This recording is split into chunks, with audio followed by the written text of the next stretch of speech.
Julie back back போ, பின்னாடி போ.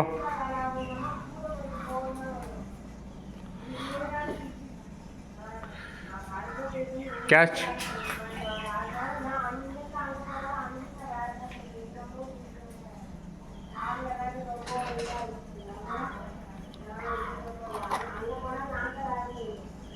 எங்கள் வீட்டு நாய், எங்கள் வீட்டு டாக் ஜூலி ஜாங்கிரி கூட சாப்பிடும். பார்த்தீங்கன்னா கேட்ச் போட்டால்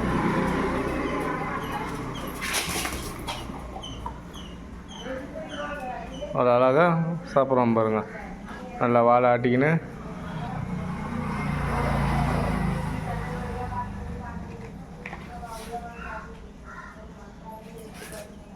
கேட்ச்.